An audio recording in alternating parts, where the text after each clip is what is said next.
નમસ્કાર, શ્રેય education YouTube ચેનલમાં આપનું હાર્દિક સ્વાગત છે। આ વિડીયોમાં આપણે સ્વાધ્યાય પોથી ભાગ 2 ધોરણ 4 વિષય ગણિત પ્રકરણ 6 ભંગાર વેચનાર જેનું સચોટ સંપૂર્ણ સોલ્યુશન આપણે આ વિડીયોમાં જોવાના છે। આ વિડીયોની શરૂઆત કરતાં પહેલાં આ વિડીયોને લાઇક કરો, ચેનલ સબસ્ક્રાઈબ કરો તેમજ બેલ આઇકોન ઓલ કરો જેથી દરેક વિડીયોના નોટિફિકેશન તમને મળતા રહે। હવે આપણે પ્રકરણ 6 ભંગાર વેચનાર જેનું સોલ્યુશન જોઈશું। પ્રશ્ન 1, સાચો વિકલ્પ પસંદ કરી ચોરસમાં લખો। પહેલો 12 × 5 બરાબર 12 × 60, તેનો સાચો ઓપ્શન સી। 8 × 6 બરાબર તેનો સાચો ઓપ્શન ડી 12 × 4। આગળ 671માં 7ની સ્થાન કિંમત લખો। 7 દશકના સ્થાનમાં હોવાથી 7ની સ્થાન કિંમત 70, તેથી સાચો ઓપ્શન બી। 3 વખત 6 એટલે કેટલા થાય? 3 × 6 = 18, તેથી સાચો ઓપ્શન સી। 10 રૂપિયાના 50 પૈસાના કેટલા સિક્કા મળે? સાચો ઓપ્શન બી 20 સિક્કા મળે। નીચેનામાંથી કોનો જવાબ 70 આવે? સાચો ઓપ્શન સી 14 × 5। 20 રૂપિયાના 10 સિક્કા એટલે કેટલા રૂપિયા થાય? એટલે સાચો ઓપ્શન એ 200 રૂપિયા। 5 વખત 30 એટલે કેટલા થાય? 5 વખત 30 એટલે સાચો ઓપ્શન ડી 150 થાય। ખાલી જગ્યા ગુણ્યા 50 બરાબર 50, તો 1 × 50 બરાબર 50, તેથી સાચો ઓપ્શન સી। 5 ગુણ્યા ખાલી જગ્યા બરાબર ખાલી જગ્યા ગુણ્યા 10, તેથી સાચો ઓપ્શન બી। 5 × 6 એટલે 30 અને 3 દાન 30। પ્રશ્ન 2, જોડકા જોડો। અ વિભાગને બ સાથે જોડો। 1 5 × 3, તેનો સાચો જવાબ 3 × 5। 9 × 8 બરાબર 12 × 4। 10 × 4 બરાબર 8 × 5। 5 × 4 બરાબર 10 × 2। છેલ્લે 9 × 6 બરાબર 6 × 9। 10 × 3 બરાબર 6 × 5। પ્રશ્ન 3, મૌખિક ગણતરી કરી યોગ્ય જવાબ લખો। 40 × 5 બરાબર 200 આવે। 20 × 3 બરાબર 6 × 10। એક બોલપેનની કિંમત 20 રૂપિયા હોય તો 7 બોલપેનની કિંમત કેટલી થાય? 20 × 7 બરાબર 140 રૂપિયા થાય। 100 રૂપિયાની 5 નોટ અને 50 રૂપિયાની 2 નોટ મળી કુલ કેટલા રૂપિયા થાય? 100 રૂપિયાની 5 નોટ, તેથી 500 રૂપિયા, અને 50 રૂપિયાની 2 નોટ, તેથી 100 રૂપિયા। 500 + 100 બરાબર 600 રૂપિયા થશે। પૂજા એક દિવસમાં 1500 કમાય છે, તો 2 દિવસમાં ખાલી જગ્યા અને 5 દિવસમાં ખાલી જગ્યા કમાય। એક દિવસમાં 1500 રૂપિયા, તેથી 2 દિવસમાં 3000 રૂપિયા, 5 દિવસમાં 7500 રૂપિયા કમાય। નલિન પાસે 200 રૂપિયાની 1 નોટ છે, સોહેલ પાસે 50 રૂપિયાની 10 નોટ છે, તો કોની પાસે વધારે રૂપિયા છે? કેટલા? નલિન પાસે 200 રૂપિયા જ છે, જ્યારે સોહેલ પાસે 50 રૂપિયાની 10 નોટ, તેથી 500 રૂપિયા થયા, તેથી સોહેલ પાસે 300 રૂપિયા વધારે છે। 20 રૂપિયાની 7 નોટ એટલે કુલ કેટલા પૈસા થાય? અહીંયા પૈસામાં જવાબ લખવાનો છે, તેથી 20 રૂપિયાની 7 નોટ બરાબર 140 રૂપિયા। 140 રૂપિયાને પૈસામાં ફેરવતા 140 × 100 કરતાં 14000 પૈસા થાય। મકબૂલ એક દિવસમાં 5 પેજ લેસન હોમવર્ક કરે છે, તો તે 6 દિવસમાં કેટલા પેજ લેસન કરશે? અહીંયા 1 દિવસ પેજ, તેથી 6 દિવસમાં 5 × 6 = 30 પેજ લેસન કરશે। પ્રશ્ન 4, સૂચના મુજબ ગણતરી કરો। તમે રિહાનભાઈની દુકાને કેટલીક વસ્તુઓ લેવા માટે જાઓ છો, ત્યાં દુકાનની નીચે મુજબનું ભાવપત્રક લગાવેલું હતું। આ ભાવપત્રકના આધારે ગણતરી કરી જવાબ લખો। અહીંયા ભાવપત્રક આપેલું છે, તેના આધારે ગણતરી કરી પ્રશ્નોના જવાબ લખીશું। પહેલો, જો તમે 2 કિલોગ્રામ ચોખા ખરીદો છો તો તમે કેટલા રૂપિયા ચૂકવશો? અહીંયા 1 કિલોગ્રામ ચોખાનો ભાવ 85 રૂપિયા છે, માટે 2 કિલોગ્રામ ચોખા 85 × 2 બરાબર 170 રૂપિયા થશે। આમ 2 કિલોગ્રામ ચોખાના 170 રૂપિયા ચૂકવવા પડશે। 5 કિલોગ્રામ ગોળની કિંમત કેટલી થાય?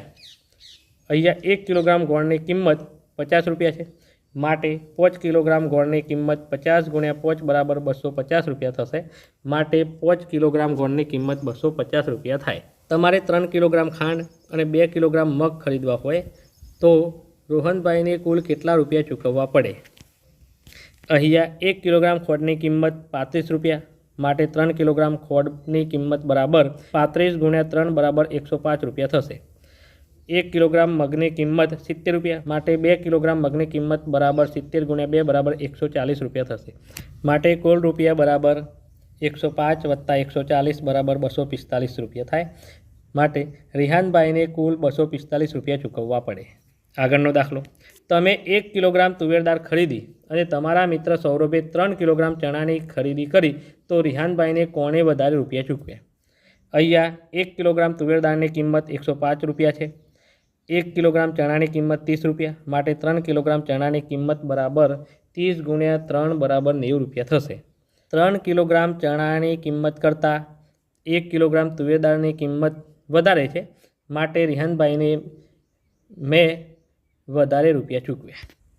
2 કિલોગ્રામ મગ અને 1 કિલોગ્રામ તુવેર દાળમાંથી કોની કિંમત વધારે થાય? કેટલી? 1 કિલોગ્રામ મગની કિંમત 70 રૂપિયા, માટે 2 કિલોગ્રામ મગની કિંમત બરાબર 70 ગુણ્યા 2 બરાબર 140 રૂપિયા થશે. 1 કિલોગ્રામ તુવેર દાળના 105 રૂપિયા થાય. આમ તફાવત બરાબર 140 ઓછા 105 બરાબર 35 રૂપિયા આવે. મગની કિંમત વધારે થાય, માટે 35 રૂપિયા મગની કિંમત વધારે છે. ઉદાહરણ મુજબ ગુણાકાર કરો. ઉદાહરણ 2 ગુણ્યા 185. 185 સંખ્યાનો સ્થાન કિંમતના રૂપમાં વિસ્તાર કરતાં 100ના સ્થાનમાં 1 છે, તેથી તેની સ્થાન કિંમત 100 વત્તા 8ની સ્થાન કિંમત 80 વત્તા 5ની સ્થાન કિંમત 5. 100 વત્તા 80 વત્તા 5.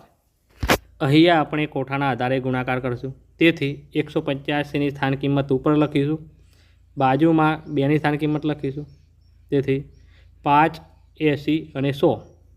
અહીં આ બાજુ 2.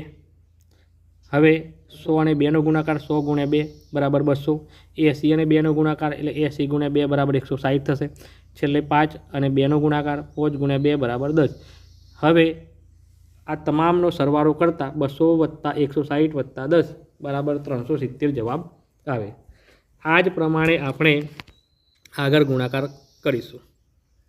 અહીંયા 6 ગુણ્યા 134. 134 સંખ્યાને સ્થાન કિંમતના રૂપમાં વિસ્તાર કરીશું, માટે 1ની સ્થાન કિંમત 100, 3ની સ્થાન કિંમત 30 વત્તા 4ની સ્થાન કિંમત 4. તેને અહીંયા આ પ્રમાણે સ્થાન કિંમતના રૂપમાં લખીશું, 100 વત્તા 30 વત્તા 4. બાજુમાં અહીંયા 100ની સ્થાન કિંમત 6. હવે આપણે ગુણાકાર કરીશું. 100 ગુણ્યા 6 બરાબર 600. 30 ગુણ્યા 6 બરાબર 180. 100 ગુણ્યા 4 બરાબર 24. તમામનો સરવાળો કરીશું. 600 વત્તા 180 વત્તા 24. સરવાળાનો જવાબ આવશે 804. આમ 6 ગુણ્યા 134 બરાબર 804 જવાબ આવે. એ જ પ્રમાણે 324 ગુણ્યા 9 કરીશું. 324 સંખ્યાને સ્થાન કિંમતના રૂપમાં વિસ્તાર કરીશું. 3ની સ્થાન કિંમત 300 વત્તા 2ની 20 વત્તા 4ની 4. અહીંયા સ્થાન કિંમત લખી દઈશું. ઉપરના ભાગમાં 320 4 ખાના પાડી આ પ્રમાણે સ્થાન કિંમત લખીશું, બાજુમાં 9 લખશું. હવે ગુણાકાર કરીશું. 300 ગુણ્યા 9 બરાબર 2700. 20 ગુણ્યા 9 બરાબર 180. 9 ગુણ્યા 4 બરાબર 36. આ તમામનો સરવાળો કરીશું. 2700 વત્તા 180 વત્તા 36 બરાબર 2916 થશે.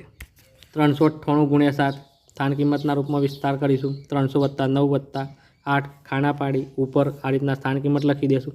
390 8 બાજુમાં 7 લખી ગુણાકાર કરીશું. 300 ગુણ્યા 7 બરાબર 2100. 90 ગુણ્યા 7 બરાબર 630. 8 ગુણ્યા 7 બરાબર 8 સત્તુ 56. સરવાળો કરીશું. 2100 વત્તા 630 વત્તા 56 જવાબ આવશે 2786. આમ 398 ગુણ્યા 7 બરાબર 2786 થાય. ગુણાકાર કરો. 197 ગુણ્યા 5 જેનો જવાબ આવશે 985. 510 ગુણ્યા 6 જેનો જવાબ આવશે 3060. 649 ગુણ્યા 4 જેનો જવાબ આવશે 2596. અહીંયા ગુણાકારમાં ખૂટતી સંખ્યા લખી ગુણાકાર પૂરો કરવાનો છે. 2 ખાલી જગ્યા 4 ગુણ્યા 3 3 ચોક 12 12નો બગડો વધી 1. અહીંયા 7 છે, તેથી એ વડે ગુણતા 3 દુ 6 અને 1 7, તેથી અહીંયા 2 આવશે. છેલ્લે 3 દુ 6 જવાબ આવશે 672.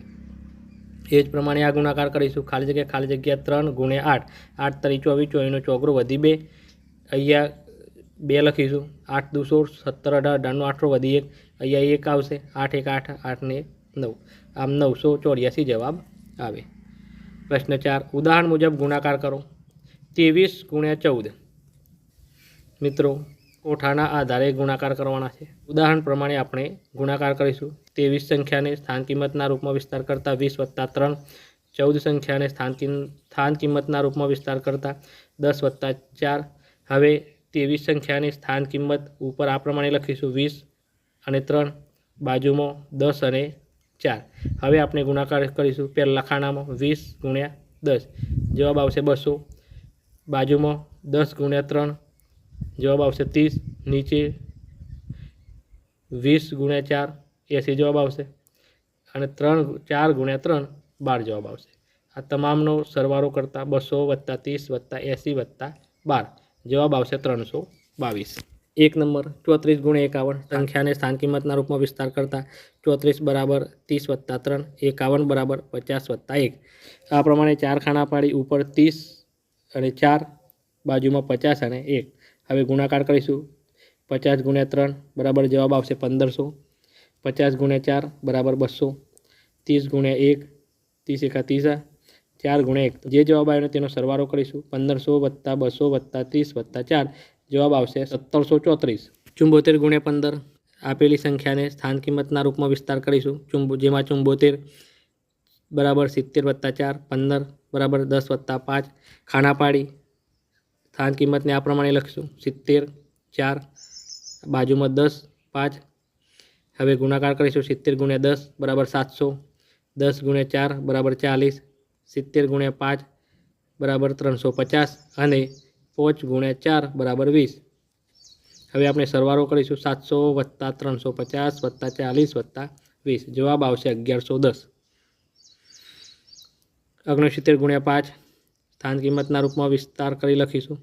69 = 60 + 9, 50 = 50 + 0. ખાના પાડી આ પ્રમાણે સ્થાન કિંમત લખી દેશું. 60 9, બાજુમાં 50 0. હવે ગુણાકાર કરીશું. 60 ગુણ્યા 50 3000. 50 ગુણ્યા 9 450. 60 ગુણ્યા 0 0, અને 9 ગુણ્યા 0 0. સરવાળો કરીશું. 3000 + 450 + 0 + 0, જવાબ આવશે 3450. ગુણાકાર કરો. 2 રકમવાળા. ઉપર 2 રકમ, નીચે 2 રકમ. 79 ગુણ્યા 15. નીચે 2 રકમ, તેથી 0 મૂકીશું પહેલાં. હવે 1નો ગુણાકાર 9 સાથે, 1 1 9 9. 1નો ગુણાકાર 7 સાથે, 1 સત્તું 7. 5 અને 9નો ગુણાકાર જે નીચે લખીશું. 5 9 45, 45નો 5 વધી 4. 5 સત્તું 35, 35 ને 4 39. આ પ્રમાણે લખી દેશું. હવે સરવાળો કરીશું. 790 + 395 1185 જવાબ આવે. આ જ પ્રમાણે આપણે બાકીના ગુણાકાર કરીશું. 94 ગુણ્યા 38, જવાબ આવશે 3572. 77 ગુણ્યા 33, જવાબ આવશે 2541. 65 ગુણ્યા 44, જવાબ આવશે 2860. 70 ગુણ્યા 69, જવાબ આવશે 4830. નીચે દર્શાવેલ નોટ સિક્કાની સંખ્યા પરથી કુલ રકમ લખો. અહીંયા 200ની 3 નોટ, તેથી 600 રૂપિયા. 50ની 3 નોટ, તેથી 150 રૂપિયા થાય. 100ની 2 નોટ માટે 200 રૂપિયા થશે. સરવાળો કરીશું. 600 + 200 + 150, આમ કુલ રકમ 950 રૂપિયા થાય. 500ની 4 નોટ, તેથી 2000 રૂપિયા થશે. 100ની 3 નોટ, તેથી 300 રૂપિયા થશે. 20 રૂપિયાના 5 સિક્કા = 100 રૂપિયા થશે. અને 5 રૂપિયાના 4 સિક્કા માટે 20 રૂપિયા થશે. આમ સરવાળો કરતાં 2000 + 300 + 100 + 20, આમ 2420 રૂપિયા કુલ રકમ થશે. તમારે આપેલી રકમ બનાવવા માટે બાજુમાં દર્શાવેલ નોટ સિક્કા કેટલા જોઈશે તે લખો. 250 રૂપિયા બનાવવા માટે 100 રૂપિયાની 2 નોટ અને 50 રૂપિયાની 1 નોટ. 750 રૂપિયા બનાવવા માટે 500 રૂપિયાની 1 નોટ, 200 રૂપિયાની 1 નોટ અને 10 રૂપિયાના 5 સિક્કા. 578 રૂપિયા બનાવવા માટે 200 રૂપિયાની 2 નોટ, 50 રૂપિયાની 3 નોટ, 20 રૂપિયાની 1 નોટ અને 2 રૂપિયાના 4 સિક્કા જોઈશે. ભાવેશભાઈ સહકારી મંડળીમાંથી ₹2500 ધિરાણ લે છે. તેઓ દર મહિને 260 લેખે 10 મહિના સુધી ભરે છે. તો ભાવેશભાઈ કેટલા રૂપિયા મંડળીમાં ભરશે? અહીંયા ભાવેશભાઈએ ₹2500 ધિરાણ લીધેલું છે. તેઓ દર મહિને 260 લેખે 10 મહિના સુધી પૈસા ભરે છે. તેથી 260 × 10 = ₹2600 થશે. આમ ભાવેશભાઈ ₹2600 મંડળીમાં ભરશે. બાબુલાલ એક દિવસમાં ₹250 કમાય છે. તો 30 દિવસમાં કેટલું કમાય? 3 અઠવાડિયામાં કેટલું કમાય? અહીંયા બાબુલાલની કમાણી એક દિવસની ₹250 છે. માટે 30 દિવસની બરાબર 250 × 30 = ₹7500 થાય. આમ 30 દિવસમાં ₹7500 કમાય. હવે 3 અઠવાડિયામાં કેટલું કમાય? તો અહીંયા એક અઠવાડિયું બરાબર 7 દિવસ. માટે 3 અઠવાડિયા બરાબર 21 દિવસ થાય. બાબુલાલની એક દિવસની કમાણી ₹250. માટે 21 દિવસની કમાણી બરાબર 250 × 21 બરાબર ₹5250 થશે. આમ 3 અઠવાડિયામાં બાબુલાલ ₹5250 કમાય. કિરણ એક ભંગાર વેચનાર પાસેથી કેટલોક ભંગાર ખરીદે છે. ભંગારવાળાને કિરણ 937 ચૂકવે છે. કિરણ આ ભંગાર એક મોટી ભંગારની દુકાને વેચે છે. બદલામાં કિરણને નીચે મુજબની નોટ અને સિક્કા મળે છે. તો કિરણને કેટલા રૂપિયા વધારે મળે? અહીંયા ₹200ની 2 નોટ, તેથી ₹400. ₹100ની 3 નોટ, તેથી ₹300. ₹50ની 5 નોટ, તેથી ₹250 મળે. ₹20ના 6 સિક્કા, તેથી ₹120 મળશે.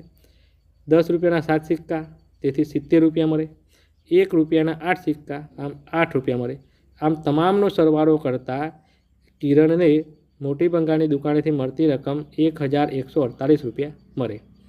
હવે તફાવત 1148 ઓછા 937 કરતાં ₹211 કિરણને મળે. આમ કિરણને કેટલા રૂપિયા વધારે મળે? કિરણને ₹211 વધારે મળશે. ચાલો જાતે કરીએ. નીચે મુજબની વસ્તુઓનો ભાવ દુકાને પૂછીને નોંધ કરો. હવે તે દરેકના 5 પેકેટ ખરીદવા હોય તો તેની રકમની ગણતરી કરો. વેફરના એક પેકેટના ₹10, તેથી ₹50 થાય. બિસ્કિટના એક પેકેટના ₹5, તેથી ₹25 થાય. સાબુના એક પેકેટના ₹10, તેથી ₹50 થાય. લોલીપોપ એક પેકેટના ₹1, તેથી ₹5 થશે.